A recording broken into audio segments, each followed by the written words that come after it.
Okay, so good morning, everyone. In the last class, we started discussion about denoising using spatial filters. So we discussed about three types of commonly occurring uh, noise types. Followed by that, we had a look at how this denoising can be performed using spatial filtering. So that's what we have done. So in that again, for performing the denoising, we have looked at two types of filters. One is a moving average filter, which has equal weight for every pixel location within the neighborhood. And the second one was weighted average filter, right? Which the weight reduces as you move away, as the neighbors are far. The weight given to the intensity coming from that particular pixel would reduce. These are the two types of filters that we have discussed. So in this class, we would now start discussing about another, which can be in fact kept under weighted filter itself, weighted moving average itself, but the weights are Gaussianly distributed. Okay, that's what we would like to do. So you all know how do you write, for example, the expression for a Gaussian. Let's say I want to write, let me call it as some h of u. Okay, for a given u value, in a case of a Gaussian distribution, assume that this is my variable. So how do you write the Gaussian, 1D Gaussian? Let's start with 1 by root 2 pi sigma square into exponential of u minus mu whole square by 2 pi. very good, very good. U minus x minus mu whole square, right?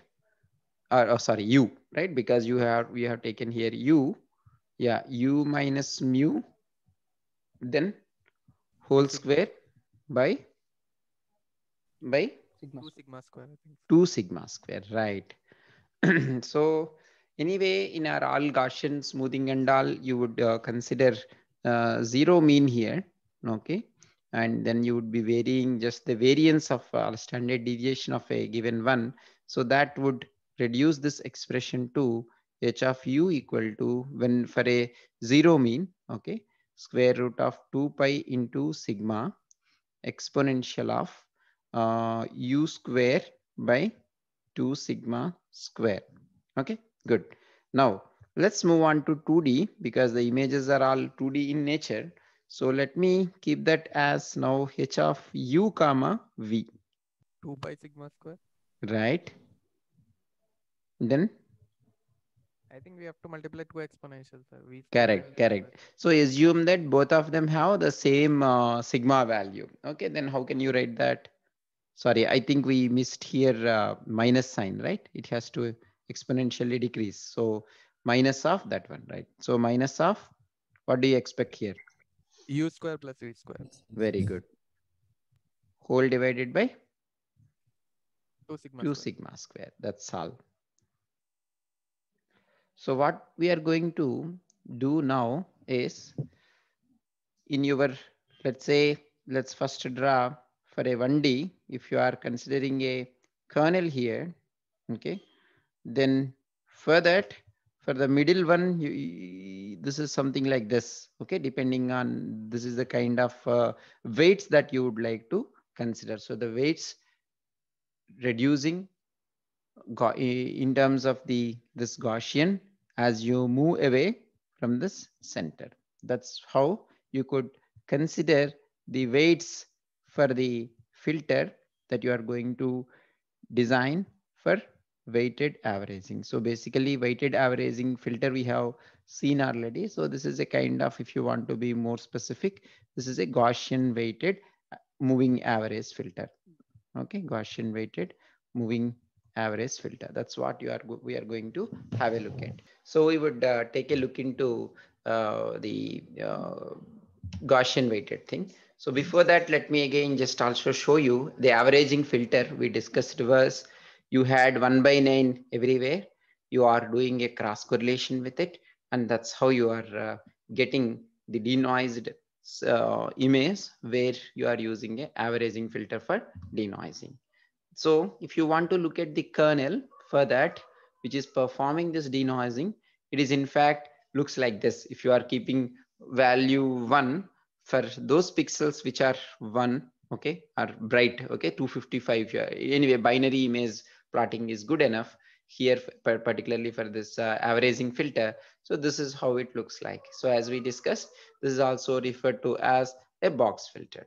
So take an example, an image here, then what you get after this is something like this. And now the one which we are going to discuss is a Gaussian weighted moving average filter. So as you have rightly pointed out, h of u comma v would be equal to 1 by 1 over 2 pi sigma square into exponential of minus u square plus v square by, yeah, 2 sigma should be there here, I think, right? 2 is missing here. That has to be, yeah, this, I think from the slide I copied, there was a mistake. So this has to be 2 sigma square. Another important aspect that you need to keep in mind is, in addition to taking a Gaussian profile here, you are going to take samples of that Gaussian. You are not going to take a smooth Gaussian there. You are anyway, the moment you are using a filter like this, that means you are discretizing your Gaussian. Okay, by the way, the Gaussian now 2D Gaussian would look something like this, as you could see in the right side bottom, this image. That's how the whole Gaussian would look like in 2D. So then you could see here, you need to discretize it. It's not like every value of u and v you would consider, but only at discrete locations. So the next question boils down to, what do you think could be the relationship between the discretization? By discretization, I mean here, see, for example, I am representing this whole Gaussian by a 2 by 2 kernel here, if I'm doing like this. Okay, so there is a parameter here to be chosen, that's the window size. So what do you think would dictate this, and what, based on what we should decide, do you think, this window size, such that it would be, it looks like a Gaussian at the end of the day, and you plot it? So what is it that you think would decide, and what should be the window size? Is it the variance? That's right. That's correct. Good. Now you tell me, what could be the relationship between variance and all qualitatively? So if variance is more, should my window size be more? Or variance is more, should my window size be less? Any guesswork on that, or any?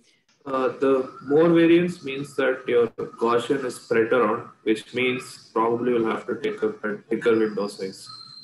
Less Right. variance means there is like a sharper peak. So since you have a sharper peak, there's not much of a requirement to Right. like Correct. keep, Correct. I don't know, bigger variance.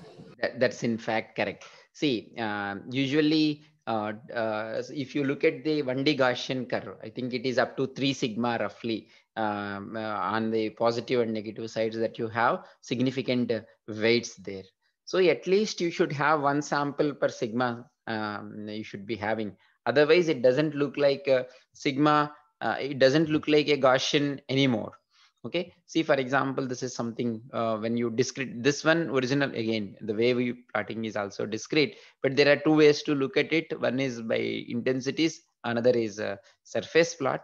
This is an isotropic Gaussian, that's first point, which what it means is at least 45 degrees isotropic. You move in this direction 2, you move in this direction 2, you move in this direction 2, you move in this direction, the weight is 2. So if you are rotating it by 90 degrees, you still get you rotate your whole mask by 90 degrees, you still get the same thing. So this is a kind of 90 degrees isotropic kernel. That's how it is also referred to as. Okay, now coming back here, just take a look at here.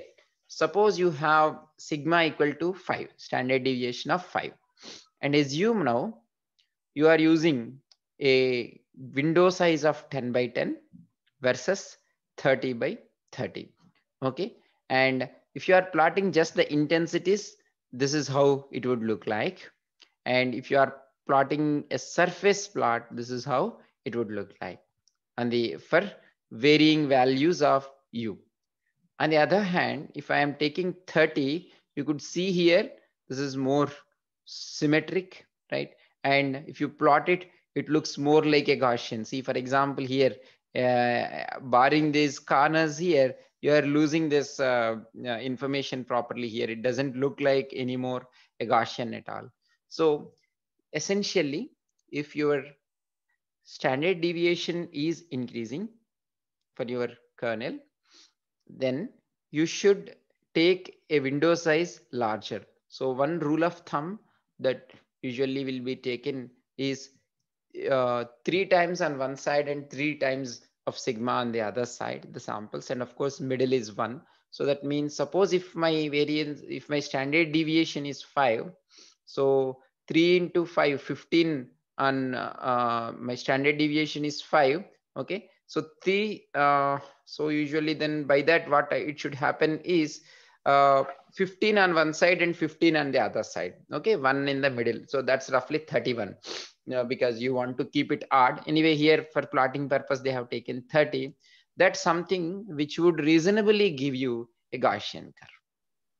Okay, so anyways, some subroutines that you are using in MATLAB would implicitly take care unless you want to explicitly set the window size.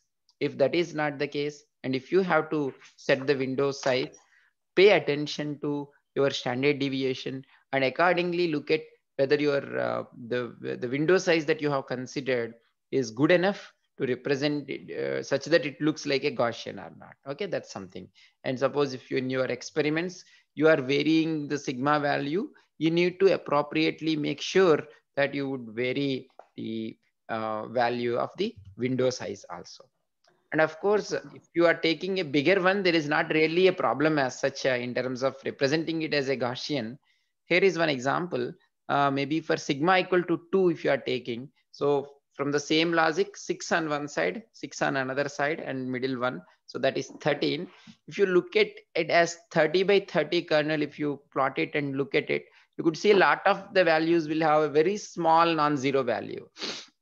So once that value is very small, when you are multiplying and with the corresponding values which are far away, the neighbors, and adding up, the contributions coming from them will be anyway very minimal, and modifications to its value while you are denoising would be very small.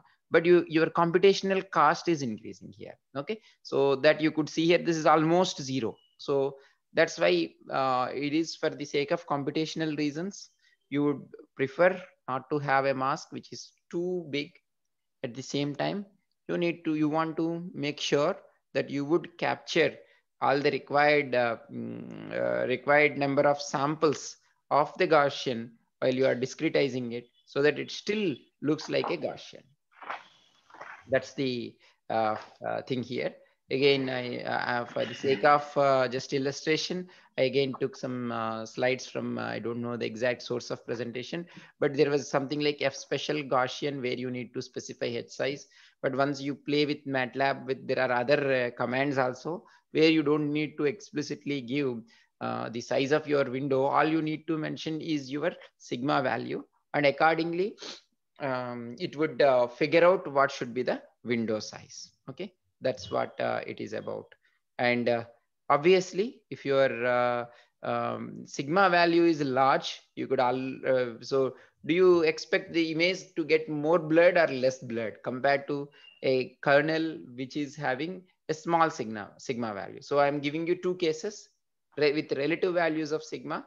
First one is sigma is small, second one is sigma is large. You are going to convolve this image with both these kernels. So can you comment on the resulting images? If sigma is large, then the image would be more blurred. Blurred. Can you tell me why? Because when you take large sigma, you're giving high weightage to the neighboring pixels to impact the central pixel. So high weightage to the pixels around the central pixel, so it will be more smooth. Yeah, can anyone add, means I know you know the answer, but I think you could slightly rephrase it better. You're almost there. It's not, anyway, it is again at the end, you remember that 1 by 2 pi into sigma square will ensure that you have kind of normalization is there anyway. Higher variance means it's covering a greater, like the kernel size will be greater, first thing. So if the kernel size is greater, there'll be more learning or smoothing, whatever. Right. Good. That's true. Just take a look at the kernels here. See, you are only for figuring out the central pixel, what should be the output value of it after your correlation is only these pixels. Maybe next 4, 5 neighbors have next 2 neighbors on the left, 2 neighbors on the right, and same including the diagonal elements is what you are considering to figure out this value. So this is an average of just a 4x4 window, for example, a small one. Of course, sigma 2 means what would be roughly the case. Ideally, you could take 7x7 window. Okay, 3 into 2, 6 plus 1, 7, 7x7. So what does it mean? You are looking at a area, those pixels, you are, in other words, you are taking 49 pixels and average of it, you are keeping there in the output. Okay, weighted average, of course. On the other hand, for 530 is a very reasonable value, 31 in fact. So if you are for the time now, you assume that for the sake of simplification in computation, assume that 30x30. So the pixel you are replacing, the central pixel you are replacing with an average of 900 pixels, right? And then of course you are moving, but when you are moving also only one row and one column would change there. The remaining would be this one. So it's almost like a very big window size. So the neighborhood is very large. Assume that there is an edge now, okay, which is there. Then you really sometimes don't want the edge to get blurred, okay. But when you are taking a small, bigger neighborhood, some other edge also would come where there could be a spurious value and the whole thing gets blurred out. Okay, the same thing you could see here. For example, they are playing with sigma equal to 1:3:10. Okay, that means maybe they are increasing it by steps of 10. So basically, if you are going on and increasing the sigma value, okay, this is how it would look like. It gets more and more blurred. Right. So now you take this example of I have, and you can draw in your notebooks. I have an n by n image. Okay. For some time, don't worry about the boundary pixels. Okay, because how to deal with when you keep the mask of W by W at boundary, how to deal with it, we will come a little later. But for now, you assume that you somehow deal with it. But the question now is, how many straightforward multipliers? So suppose I'm implementing it in a very straightforward way. I go to each pixel, I place this mask at that pixel, I multiply the corresponding elements, I sum them up, and then I move to the next pixel to do the same thing. Okay. In this process, how many multiplications I have to do for getting one denoised image out of an image, which is of size, you take n by n is the size of your input image. Okay. And assume that the mask that you are going to use for performing the correlation is W by W. Now tell me, maybe you first tell me, for a given pixel, how many multiplications are to be performed to get its output? W square. W square. That's right. Because my mask has W square elements. I have to, for a given pixel, I need to keep it at the center of the mask at that pixel and multiply all corresponding elements, the elements being W square. So I have to perform W square multiplications and how many additions? Yeah, I would say W square minus 1 because anyway, if you have two numbers, you do one addition, but that's fine. Okay. So now you consider the entire image now. In the image, you have n square pixels. So total computational complexity would be now, you have to do it for each pixel. Since you have an image of size n by n, now you have to repeat the whole process n square times. So that means you need to do n square times W square multiplications. Okay. Is that clear? What would be the computational complexity? Do you see any means to reduce this now? Just a thought. Yes. In Gaussian filter, the center pixel will have the maximum value, and as you said, the circle around it will have a same number of values. Right. Say in the previous case, it was a 4 in the center, and Hmm. in the place of like that right diagonal, 2, and corners was having 1. Right. So the number is quite repetitive over here. Right. Instead of 4 multiplications, we can perform 1 multiplication and The rest additions, huh? yeah, Yeah, something like that. that is good. I agree with that. Now let us think that this mass could be of any nature. Let us not assume symmetry at this point. If we assume the symmetry, you have a point. That's how we could reduce number of multiplications, if not additions. And multiplication being more computationally expensive than addition, that's perhaps the right thing to do. Any other thing can you think of? Sir, like we can split this matrix into a multiplication of row matrix and column matrix, Very and good. then we can apply the operations separately. Very good. Excellent. That's a very, that is what we are going to do. Anyways, just for the sake of completion, can that point I'll come back to you anyway. The next coming slides would be on that. Before that, I would like to hear any other responses. And barring that, can you think of any other way of reducing the computational complexity? One of you has told, the first one has told something, just you need to elaborate that. Sir, there's one more idea. I'm not sure if this is Right. relevant, but Right. During matrix multiplication, we can split the individual matrices into subparts. Like if we have a square matrix of 3 cross 3, split it into like blocks of 2 cross 2. Okay. And the 2 cross 2 multiplications can be done in a much simpler manner. Like there's an algorithm.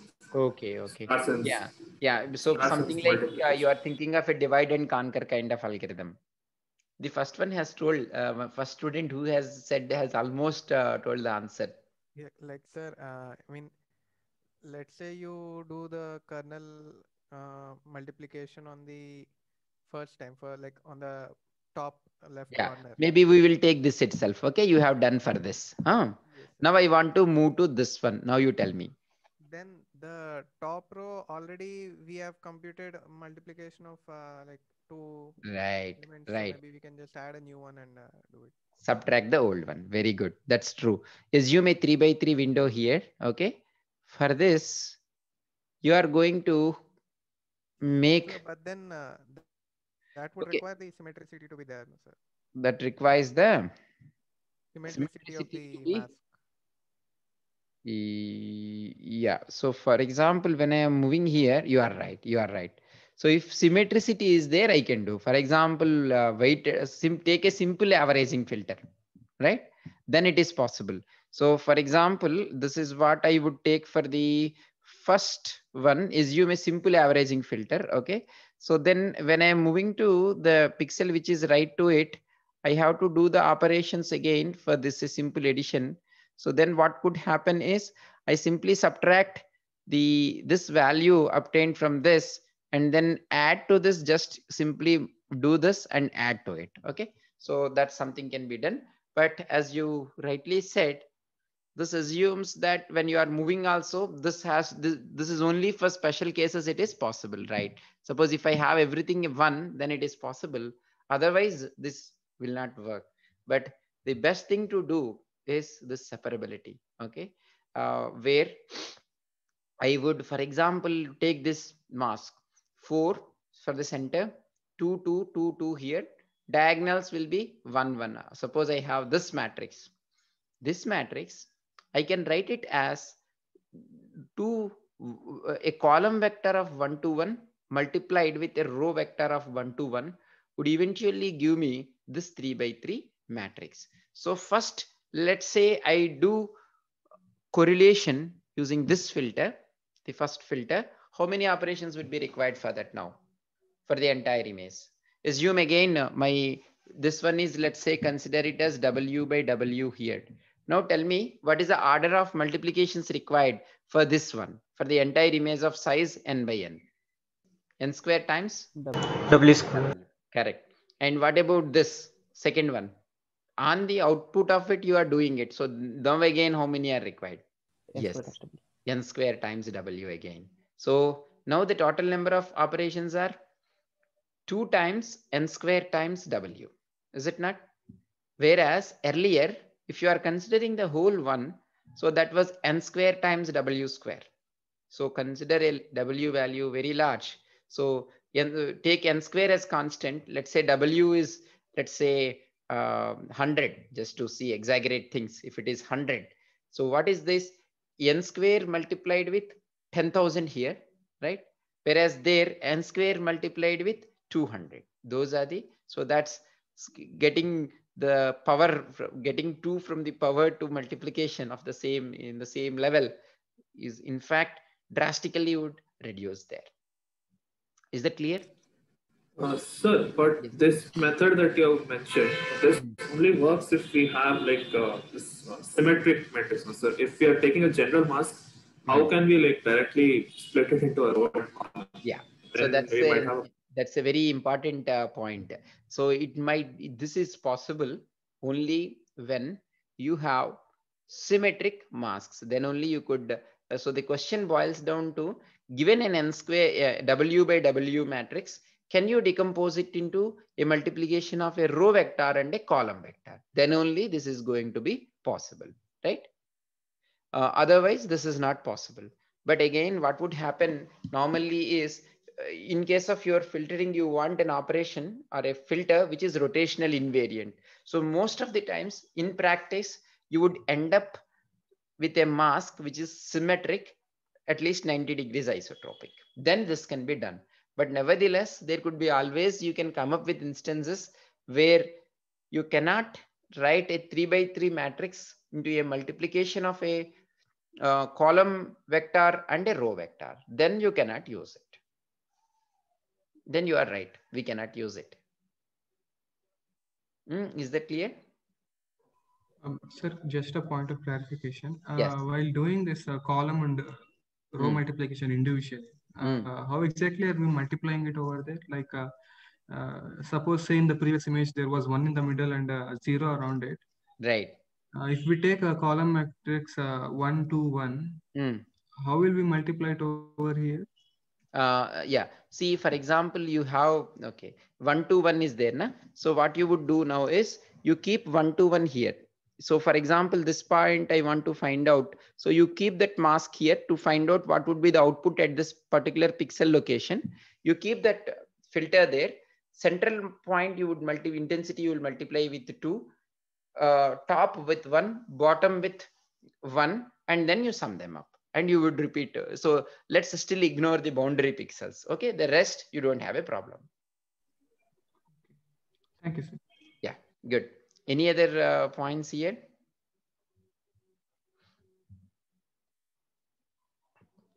Okay. So after convolving, sir, what do we do then? After convolving? What do we do then, sir? Do we just add them? That's right. No, convolving itself has multiplication plus addition, right? So if you recollect the operation that you do in convolving, if it is convolving, in fact, you flip it, multiply the corresponding elements and sum them up. Since the mask is symmetric, convolution equal to correlation. So there is no need to even flip. You just, so it is, if you remember the formula, it is, we have written it in the last class. So it is summation of multiplication of these corresponding elements, summation of those multiplied elements. So that's all you do. And replace that particular value with the of the center pixel where you have kept the mask with the resultant value. And now you move to the next pixel. Okay, so first we do it for the row vector and the column vector and then multiply them and then go on to the next pixel. So, well, you could do, for example, you get a resultant. See, for example, I have my image here, I, okay. For a given pixel, what I could do is I take top row and bottom row here, right? And then you top row and bottom row here, you multiply sum and you replace this value with the resulting value. And on that you apply this operation. Now on the resulting, you will have, you do for the entire image. So here after, at the end of this, you have an n by n image again now. Okay. And on that, now you apply this row filter now at each pixel. So suppose I want now at this pixel, you keep that mask here, you multiply the corresponding elements, sum them up and put the value in the output image. Okay, so it's basically we're doing the convolution first with the row vector and then with the column vector, and then we'll get the image. That's right. That's right. Yes. Good. Any other thing, by the way, just curious, can you think of now just convolution, okay, in the spatial domain and time domain? And can you suggest, okay, separability is one aspect, so for the time being, don't worry about that. But to bring down the computational complexity, can you think of anything if you move to, for example, the frequency domain? It will be direct multiplication. That's right. Instead of two sets of convolutions, we'll have just probably one set where there's going to be a multiplication. Perfect. That's correct. And of course, all that you need to make sure is your for DFT and inverse DFT are not computationally causing you a overhead. So that's where DFT plays a very important role, and FFT to be more precise, because that allows you to compute the DFT and inverse DFT very efficiently. Then you could do a multiplication there and come back to this domain. Okay. So that makes your computational complexity come down. But of course, there also you could think of in similar lines of separability. You could still make use of it by appropriately writing things down there. Sir, but when we take this time, not time, when we take this image to frequency domain, then how will it look like? Can you be more specific in your question? Like the question is, you said we can take this image into frequency domain and then multiply it.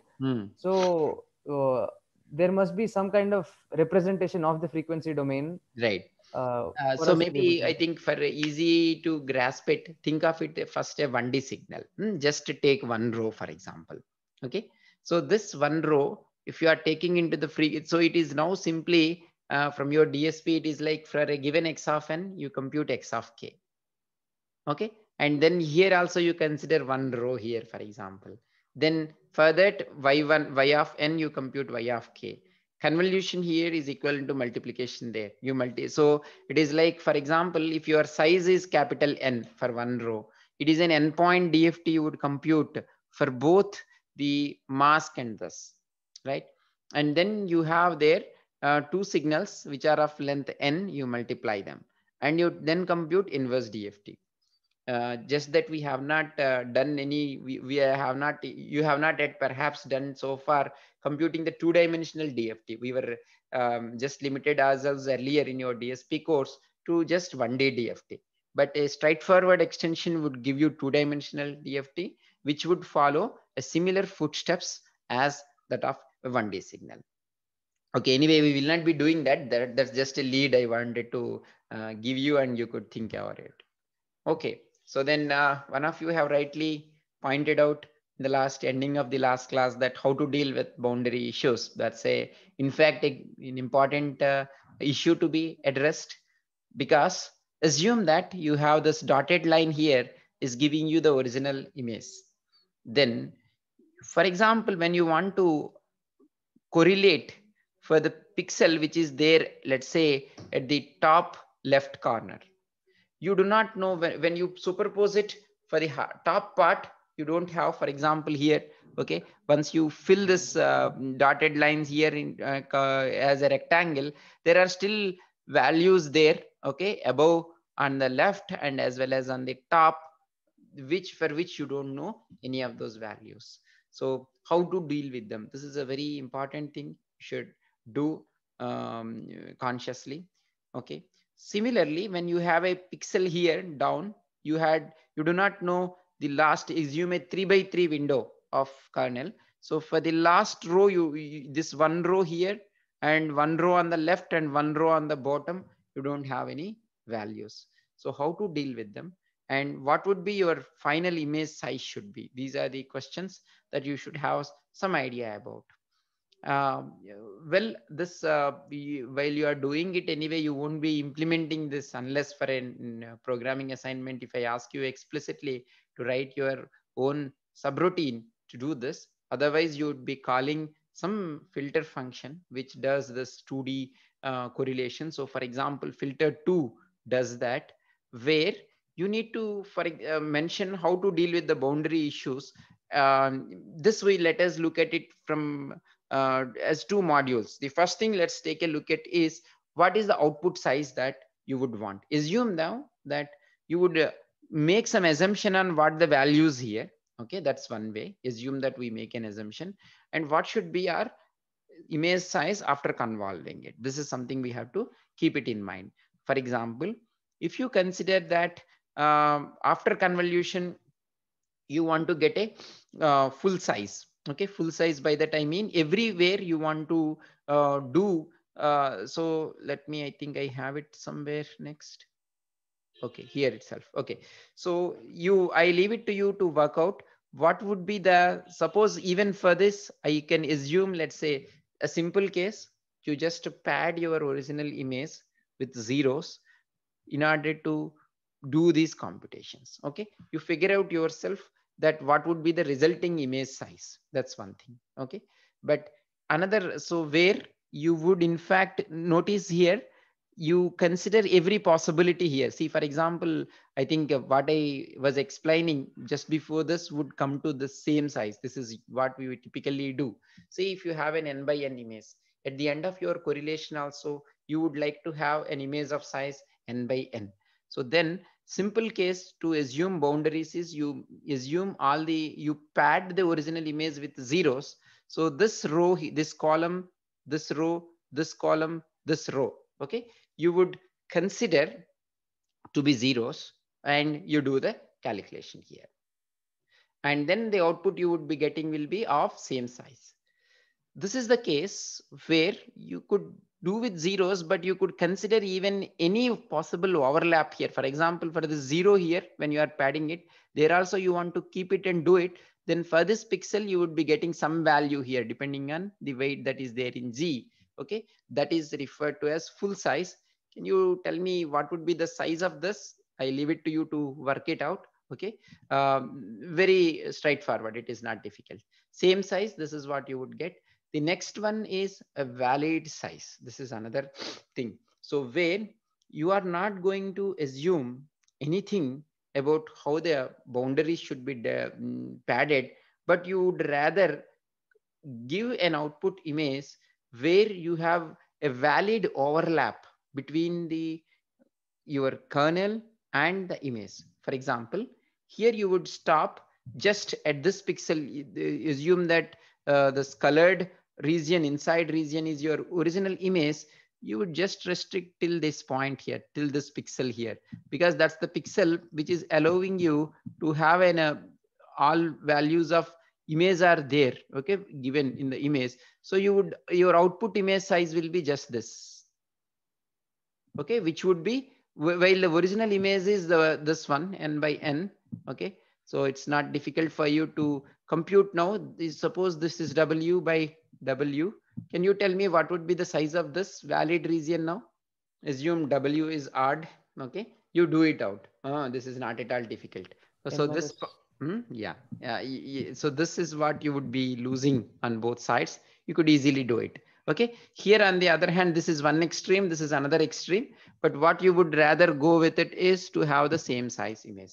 And then next question comes is, what is the best way to do the padding? What intensities is it best to pad with? What are different possibilities that you could think of here? I have given you an image. Okay, now I want to pad this image such that while I am trying to compute for this pixel, I could still do the multiplications here with certain intensity values there. So what is the different ways of padding the original image you could think of? Or maybe let me rephrase the question slightly differently. What is the problem that you would see here if you are padding with zeros? There might be discontinuity between the original image and the border. So if like the entire image is white, then you would have. Very good, very good.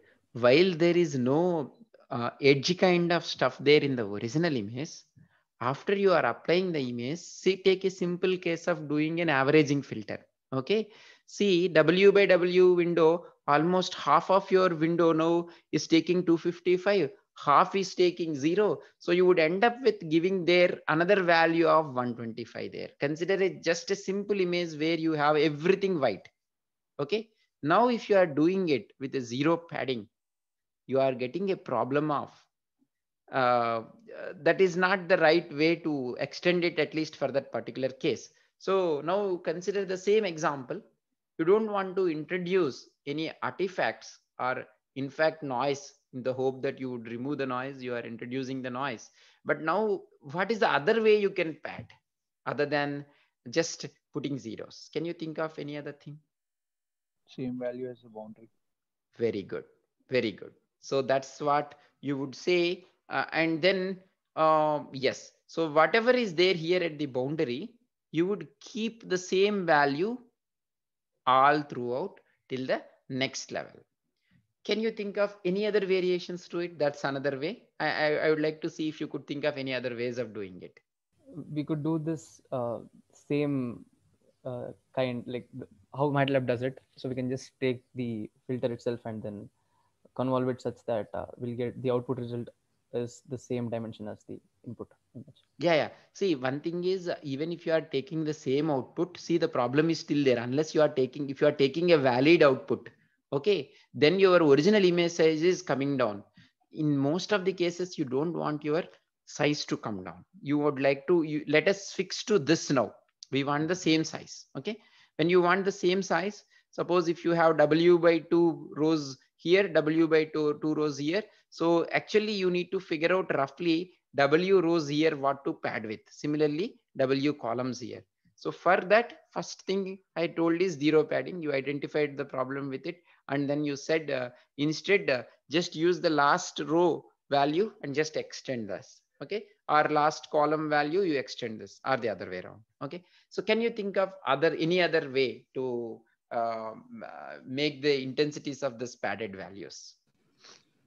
What about symmetric padding? Like Very outside, good. just outside the boundary. Very good. We can set the padding in such a manner that even when it convolves, the net effect counteracts to be like it doesn't show up in the image. So what you are saying is reflecting your intensities with respect to the edge. Is it not? You are saying what you are saying? Yes, somewhat similar to that. Very good. That's in fact true. And yeah, there is, these are all, they except that one more way is there, which you would be able to assess why it makes sense if you are moving into the Fourier domain and doing it. Wraparound option is also there because of the periodicity that is there. In that case, you would prefer keeping the same image, okay, copies of it around it. That's referred to as wraparound. So this column would then come here. So these are the different ways. So which one to use could depend on one side, the nature of the image. Okay. The second, it could depend on the nature of the approach you are using in order to perform denoising. Okay. So first thing is you need to, what about the near the edge? Okay. So one thing is clip filter black. Okay. So you could either keep black there or white there. Okay. Depending on it. And then wrap around is the option you would use if you are particularly if you are doing some frequency based denoising. Okay. Copy edge, you take one edge and then you just keep on copying. That's what one of you had rightly told. Okay. Then another one which the last student has mentioned is reflect across the edge. Okay. These are the boundary conditions that you would be using to give the values there. So which one to use? Just look at the image, whichever makes sense, you do that. And of course, usually you expect that in the you will take your region of interest is well within inside your image, such that even if you assume you are using a window size of 10 by 10, you would just make sure that at least 10 by 10 around 5 by 5 at least. Okay. Your region of interest is not coming to that particular end. Okay. Otherwise this could get corrupted. These are only some kinds of, so while you are grabbing, let's say the image, let's say you want to denoise my face. Okay. While you are applying it, just make sure that you have enough region of interest around my head that even if you apply, one part doesn't get corrupted. Because of this, boundary issues. If you take that, maybe some boundaries will have an impact, but at the end of your processing, you may be just interested about the contour of my face. So then you won't worry about that. So just make sure there is enough region around your region of interest. Then depending on the nature of your image, okay, say for example, if the same image, if you look at whatever screen you are looking at it, here it doesn't matter. Almost, for example, on the top side of my image, it doesn't matter if you just add the you take the last first row, or top row and just keep it there. It doesn't really matter because it's more or less would remain same. So depending on the nature of the image, you would do that. These are different ways of doing it. Okay, so just after that, there is something called as a median filtering, where this is particularly useful. So whatever we discussed so far are linear filters. Median filter is not a linear filter. Since you have now all studied about linear time invariant systems or shift invariant systems, you should be able to figure out yourself why median filter is not an linear filter. Okay, I leave that part to you. I'm sure you could do it with some minimal effort.